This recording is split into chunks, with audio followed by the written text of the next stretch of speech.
मंडळी, यंदा 6 जुलै 2025 रोजी आलेली आहे आषाढी एकादशी। आषाढी एकादशीचे व्रत नियम पाळून केले तर संपूर्ण एकादशीचे फळ हे मिळत असतं। परंतु ज्यांना एकादशीचे व्रत करणं शक्य नाही त्यांनी आषाढी एकादशीचे व्रत आवर्जून करावे। एकादशीचे व्रत सर्व व्रतांमध्ये सर्वश्रेष्ठ मानले जाते आणि एकादशीचे व्रत हे परम पुण्यदायी मानले जाते, त्यामुळे मोक्षाची प्राप्ती होत असते। हे व्रत 3 दिवसीय व्रत केले जाते। दशमी, एकादशी आणि द्वादशी तिन्ही दिवस तामसिक अन्न तसेच मांसाहार कटाक्षाने पूर्णपणे वर्ज्य करावा।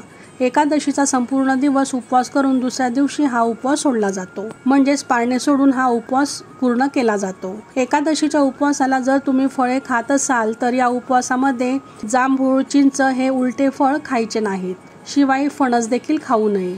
एकादशीचा उपवास कसा करावा, काय खावे, काय टाळावे, त्याचबरोबर पूजाविधी कसा करावा याबद्दलची संपूर्ण माहिती खाली दिलेल्या त्रिकोणावर क्लिक करून तुम्ही सविस्तर पाहू शकता।